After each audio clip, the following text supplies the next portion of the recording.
Okay, तो ये video होगा अपना चार्ट रीडिंग का पार्ट 2, ठीक है। और पार्ट 1 मैंने ऑलरेडी अपलोड कर रखा है, जिन्होंने नहीं देखा वो जाके देख लें। उसमें मैंने कैंडल बाय कैंडल बताया है बहुत अच्छे तरीके से। और इस वाले वीडियो में हम थोड़ा इन डेप्थ समझेंगे, साथ ही साथ में OTC मार्केट के बारे में भी डिस्कस करेंगे और कैसे बेस्ट अपॉर्चुनिटीज़ फाइंड करनी है उसके बारे में बात करेंगे, सीखेंगे, ठीक है।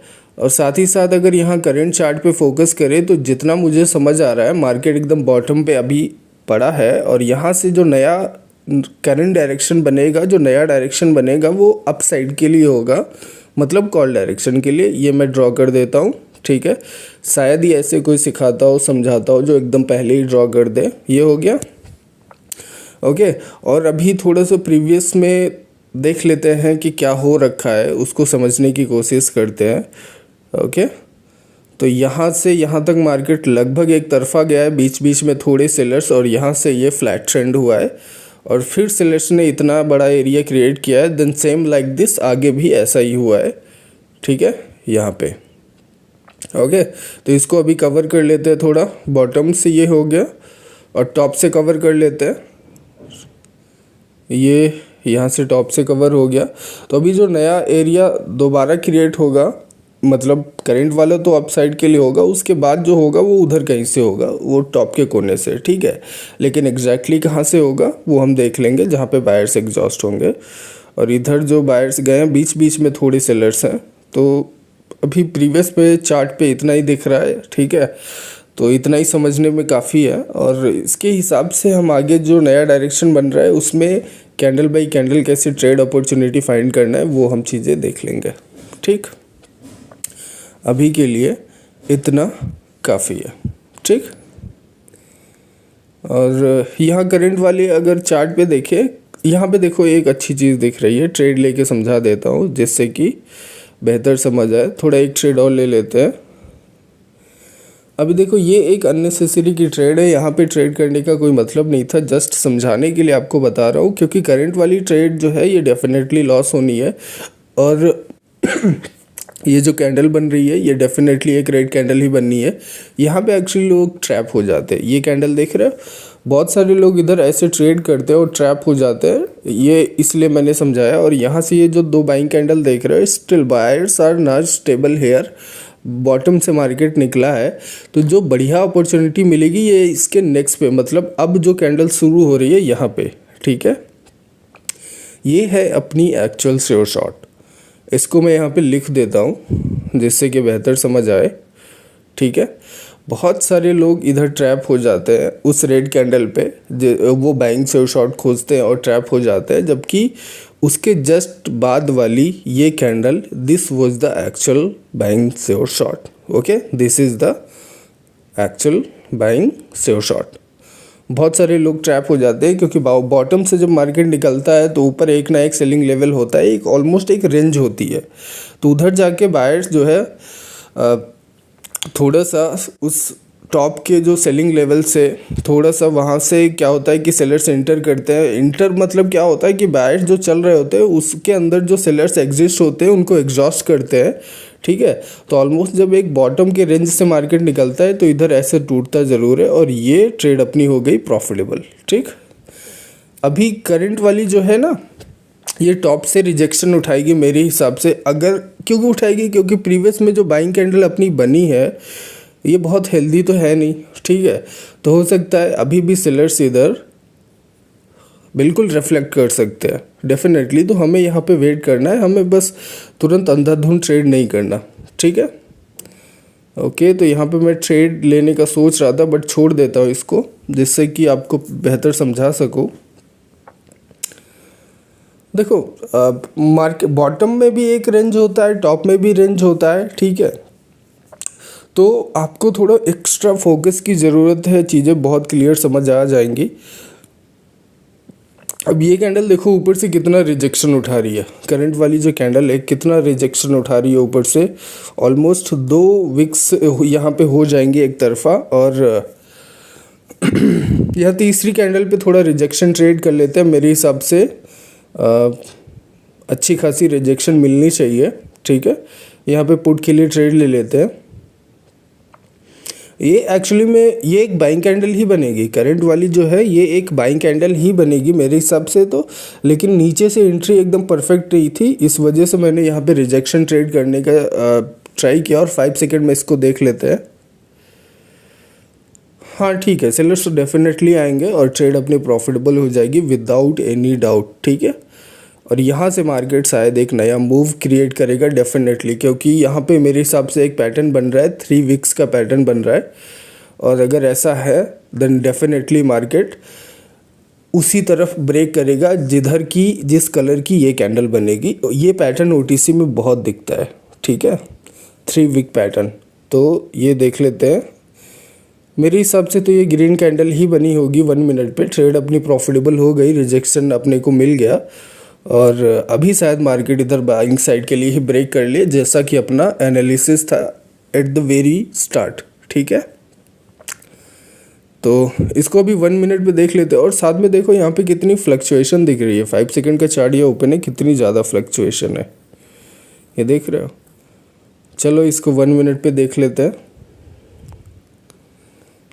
ओके, ये देखो ग्रीन कैंडल ही बनी है, तो अभी मेरे हिसाब से ये बाइंग साइड के लिए ही ब्रेक करना चाहिए, मतलब अप साइड के लिए। तो मार्केट अभी ये बॉटम का जो एरिया है इसको ब्रेक करके अभी एकदम ये देखो निकलने की कोशिश कर रहा है यहाँ से, इतना काफ़ी है। अभी इसका नेक्स्ट पे जो कैंडल बनेगी वो भी एक बाइंग साइड वाली कैंडल बनेगी, मतलब एक ग्रीन कैंडल बनेगी। तो थोड़ा सा अमाउंट इधर इंक्रीज कर लिया यहाँ पे, जैसे ये करंट वाली कैंडल क्लोजिंग प्राइस हिट करती है। ठीक ठीक ठीक, तो यहाँ पे ट्रेड कर लेते हैं थोड़ा बेस्ट एंट्री के साथ में, जिससे कि ट्रेड अपनी रिस्क में ना रहे, ठीक है। ओके, तो यहाँ पे एक और ट्रेड ले लेते हैं मेरे हिसाब से तो। हाँ ठीक, परफेक्ट। ट्रेड अपनी डेफिनेटली प्रॉफिटेबल हो जाएगी। जो प्रीवियस की ग्रीन कैंडल है वो एटलीस्ट 1 कैंडल कंटिन्यू यहाँ पे करने वाली है कंटिन्यूशन में, क्योंकि ये देखो 5 सेकंड में एक तरफा बाइंग कैंडल्स इधर दिख रही हैं आपको। This is the only reason कि यहाँ पे एक फॉलोइंग ग्रीन कैंडल आनी मस्ट है। ये आप 5 सेकंड में चेक करके भी कंफर्म कर सकते हो। और ये 5 सेकंड में देखा आपने, जो वो बड़ी सी बाइंग कैंडल आई वो एक कैसी एक स्टेबल कैंडल थी कि एक फॉलिंग कैंडल तो उसके साथ में आनी ही थी। तो मतलब एक बेस्ट अपॉर्चुनिटी तो आपको यहाँ पे मिलनी ही मिलनी थी। और ये देखो ट्रेड भी अपनी प्रॉफिटेबल हो गई फॉर श्योर इधर, ठीक। 1 मिनट पे भी दिखा देता हूँ। देखो मेरे हिसाब से बहुत हेल्दी ग्रीन कैंडल तो नहीं बनी होगी, लेकिन डेफिनेटली ट्रेड अपनी इधर प्रॉफिटेबल है और ग्रीन कैंडल में ही मार्केट ने क्लोज दिया होगा 1 मिनट पे, ठीक है। तो अभी अगर ये वीक ग्रीन कैंडल बनी है तो हम थोड़ा सा वेट करेंगे, क्योंकि मार्केट ऑलमोस्ट एक डोजी लेवल पे आ गया है। तो हो सकता है इधर से भी रिजेक्शन उठाए। ये अपनी ट्रेड प्रॉफिटेबल हो गई, इस कैंडल पे थी। तो अभी मार्केट डोजी लेवल पे है, मतलब डेड साइजेस कैंडल के लेवल पे है। तो यहाँ पे क्या करेंगे, मतलब इधर मार्केट प्रीवियस में एग्जॉस्ट हुआ है तो हो सकता है करंट सिचुएशन में भी बने, लेकिन प्रीवियस में एग्जॉस्ट होने के बाद भी इधर मार्केट ने कंटिन्यूशन बनाया था तो शायद इधर भी बनाएगा। डिपेंड करता है सिचुएशन पे, जैसे कि हम उसको कैसे एनालिसिस करेंगे वेट करके पेशेंटली, ठीक है। मेरे हिसाब से तो जो डायरेक्शन कंटिन्यू होना चाहिए वो बाइंग साइड के लिए ही कंटिन्यू होना चाहिए, क्योंकि मार्केट बॉटम से ऑलमोस्ट निकल आया है और बीच में एक स्टेबल ग्रीन कैंडल है, उतना काफ़ी है बायर्स को ये मूव क्रिएट करने के लिए, ठीक है ना। अभी ये कैंडल जिस भी कलर की बनेगी, ठीक है, ये नई कैंडल जिस भी कलर की बनेगी वो एक गजब की श्योर शॉट होगी, एक अच्छी श्योर शॉट होगी। इसको मैं पहले ही लिख देता हूँ, ठीक है। मेरे हिसाब से तो ये ग्रीन बननी चाहिए, तो मैं लिख देता हूँ if current candle becomes green, ठीक है, then next will be also green, okay. तो ये मैं पहले ही लिख देता हूँ। मेरे हिसाब से तो ये ग्रीन कैंडल ही बननी चाहिए, बाइंग मूव क्रिएट हो रहा है, ठीक है। तो नेक्स्ट भी डेफिनेट एक ग्रीन की श्योर शॉट होगी, ठीक। ये देखो ग्रीन बन रही है, तो नेक्स्ट पे मैं आंख बंद करके ट्रेड ले लूँगा फॉर श्योर। मार्केट एक बाइंग मूव क्रिएट करने जा रहा है, तो यहाँ पे जब जब एग्जॉस्ट होगा एटलीस्ट 2 कैंडल तो इधर आनी है। ये हो गई ट्रेड अपनी, ये एक डेफिनेट वाली श्योर शॉट है, एक अच्छी श्योर शॉट। ये एक छोटी कैंडल नहीं बनेगी, ऑलमोस्ट एक एवरेज साइज की कैंडल बननी चाहिए, ठीक है ना। ये मिडल ऑफ द मूव है, जो बाइंग मूव क्रिएट हो रहा है, तो ये मिडल ऑफ द मूव ये ट्रेड मैंने यहाँ पे ली है। और इधर थोड़ा अभी एग्जॉस्ट होने के बाद अगेन एक हेल्दी कैंडल आई है बायर्स की, तो यहाँ पे थोड़ा सा अच्छी कैंडल्स इधर देखने को मिलेगी, बहुत छोटी कैंडल इधर नहीं बनेगी, ठीक है। And as I said, sure shot means sure shot, ठीक है। लिख देता हूँ मैं इसको इधर, मतलब बॉटम से लेकर के अभी करंट सिचुएशन तक जितना मार्केट आया है उसमें हमने अच्छी खासी शॉर्ट शॉट निकाली। और पहली वाली लॉस होने के बाद, जो कि मैं आपको समझाने के लिए ट्रेडिंग्स को समझाने के लिए बताया था, ठीक है, उसके बाद देखो मैं कैसे back to back short shot निकाल रहा। अभी और शॉर्ट शॉट निकालेंगे इधर विदाउट एनी डाउट, ठीक है, और शॉर्ट शॉट निकालेंगे बैक टू बैक। शायद ही ऐसा कोई ट्रेडर होगा जो आपको 6-7 ट्रेड करके back to back short shot निकाल के दिखाए, शायद ही ऐसा कोई आपने देखा होगा, वो भी एकदम सेम पेयर पे करंट वाले चार्ट पे, ठीक है। वो हो गई अपनी वो ट्रेड जिस पे हमने ट्रेड किया। और अभी ये जो रेड कैंडल बन रही है, ये ऑलमोस्ट टॉप का जो बॉटम लेवल है टॉप का, ठीक है, ऑलमोस्ट टॉप में एक रेंज है और उसका जो बॉटम लेवल है वहाँ से ये सेलर्स इधर इंटर किए हैं। तो थोड़ा सा हमें वेट करना है, बट अभी भी मार्केट थोड़ा ऊपर तो जाएगा डेफिनेटली, ठीक है ना। और ये जो मूव क्रिएट हुआ था, और यहाँ पे ये देख, ये टॉप का जो एरिया है, ठीक, ये वाला, शायद यहाँ पे मार्केट देखो, अभी कोई कसम नहीं है, जैसा फिगर टू फिगर आप सीखते हो पढ़ते हो, तो यहाँ पे जहाँ पे अभी मेरा एरो है, यहाँ के आसपास से कहीं मार्केट जो है नया मूव बना सकता है। वो डिपेंड करता है जब ये बाइंग मूव अगर उतना हेल्दी नहीं रहता है एट द लास्ट सिचुएशन, तो क्या होगा, यहाँ पे सेलर्स ओवरकम कर लेंगे, ठीक है। और यहाँ पे मैंने अगेन बाइंग साइड के लिए ट्रेड ले ली, क्योंकि अभी ये मूव कंप्लीट नहीं है, ठीक है। यहाँ पे सेलर्स दिख गए, जैसे ही टॉप के एरिया में मार्केट पहुँचा तो सेलर्स दिख गए, लेकिन ये जो रेड कैंडल बन रही है डेफिनेटली एक ग्रीन कैंडल बनेगी, फॉर श्योर बनेगी, क्योंकि अभी भी ये मूव जो है कंप्लीट नहीं है। सेलर्स आ गए हैं बट स्टिल बायर इसको ओवरकम करेंगे। लेकिन बायर्स की कैंडल किस तरह से हेल्दी बन रही है उससे हम एनालिसिस करेंगे कि बायर्स अभी कितना स्टेबिलिटी में है, उस हिसाब से बाइंग मूव को हम इस बाइंग मूव को कंटिन्यू करेंगे, अदरवाइज इसको हम स्टॉप करेंगे, ठीक है। आपको अंधाधुंध ट्रेड कभी नहीं करनी, कभी भी आपको अंधाधुंध ट्रेड नहीं करनी, ठीक है ना।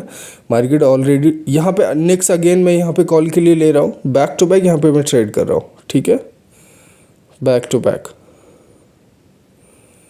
ओके, ठीक है। तो अगेन मैंने 2 ट्रेड यहाँ पे ले ली कॉल डायरेक्शन के लिए, थोड़ा अच्छा मार्जिनल सेफ्टी मिल गया, तो ये बहुत अच्छी बात है, क्योंकि प्रीवियस में जो ग्रीन कैंडल बनी है वो बॉटम से अच्छा रिजेक्शन उठा के आई है, but it's not that healthy.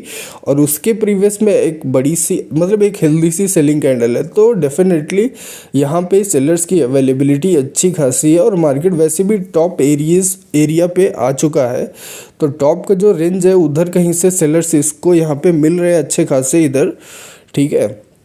तो टॉप का रेंज हो या बॉटम का, उधर ऑलमोस्ट दोनों पावर जो है एग्जिस्ट करती है। तो वहाँ पे आपको जब ट्रेड करना है तो आपको थोड़ा सा मार्जिनल सेफ्टी मेंटेन करना है, जिससे कि क्या होगा, गैप अप गैप डाउन के जो इश्यूज होते हैं उनसे लॉस नहीं होगा। अभी देखो ये ट्रेड अपनी प्रॉफिटेबल हो गई, ठीक है, बट जो ग्रीन कैंडल बनी है वो छोटी सी बनी है, तो हो सकता है बायर्स अभी और कंटिन्यू ना करें या कर सकते हैं, ठीक है।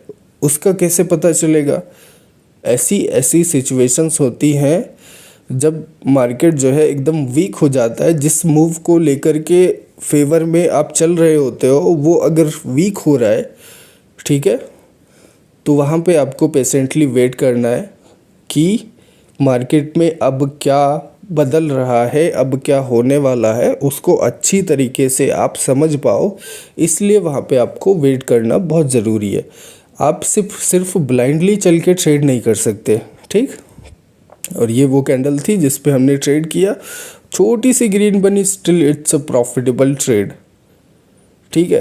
तो यहाँ पे मैंने 6-7 ट्रेड करके आपको एकदम बैक टू बैक शॉर्ट निकाल के दिखाया, वो भी चलते हुए चार्ट पे, मतलब सेम पेयर को टारगेट किया कैंडल बाई कैंडल, जिससे जैसे मार्केट चल रहा था वैसे वैसे मैंने ट्रेड किया। और वो ट्रैप वाली ट्रेड को छोड़ के बाकी की जितनी भी ट्रेड है मैंने बैक टू बैक इधर से और शॉर्ट निकाल के दिखाया, ठीक है। तो इतना पेशेंटली, इतना अच्छे तरीके से अगर आप सीखते हो, समझते हो, तो सेव शॉट निकालना आपके लिए कोई बड़ी बात नहीं है, एकदम आसान है। और यहाँ पे मैंने करके दिखाया। अभी देखो जैसे बाहर से एग्जॉस्ट हो रहे हैं और यहाँ पे अगर एक अच्छी हेल्दी बाइंग कैंडल तुरंत में अभी नहीं आती है और इधर सफरिंग स्टार्ट हो जाती है, देन डेफिनेटली यहाँ पे आपको समझ लेना है कि यहाँ से बाइंग मूव ये चेंज होने वाला है, ये कंटिन्यू और नहीं कर पाएगा। क्यों नहीं कर पाएगा? क्योंकि बैट्स में वो स्टेबिलिटी अब ख़त्म हो चुकी है, ठीक है। और एक बड़ा मूव या एक छोटा भी मोमेंटम का मूव तब क्रिएट होता है जब पावर एक तरफा होती है। एक तरफा होगी तभी तो एक तरफा चलेगा ना, है ना। अगर मिक्स हो जाएगा तो फिर सफरिंग नहीं स्टार्ट हो जाएगी। तो ये सिंपल सा लॉजिक आपको समझना है और पेशेंटली वेट करके एनालिसिस करना है। ओके, तो जितना सिखाया है, समझाया है, कमेंट करके बताना। और यहाँ पे देखो डेड साइजेस कैंडल आनी स्टार्ट हो चुकी हैं, तो इस यहाँ पे कोई भी सेंस नहीं बनता अभी इस सेशन को कंटिन्यू करने का, क्योंकि फिर क्या है कि यहाँ पे बहुत सफरिंग हो जाएगी, दिमाग का दही हो जाएगा। तो इसलिए इसको इधर ही स्टॉप करते हैं और जितना भी सिखाया है, समझाया है, उसको कमेंट करके बताना, ठीक है ना। और चैनल को सब्सक्राइब कर लेना, और भी बहुत सारे अच्छे अच्छे लर्निंग कंटेंट आएंगे, तो सब्सक्राइब कर लेना, बिल्कुल भी मत भूलना, ठीक है। और टेलीग्राम चैनल का भी लिंक मिल जाएगा, वो भी साथ ही साथ आपको ज्वाइन कर लेना है। और बैक टू बैक अभी वीडियोज़ आने स्टार्ट हो जाएंगे, जिससे कि आपको बहुत बेहतर तरीके से समझ आएगा। और सब्सक्राइब करना तो बिल्कुल मत भूलना, ठीक है। मिलते हैं नेक्स्ट पे।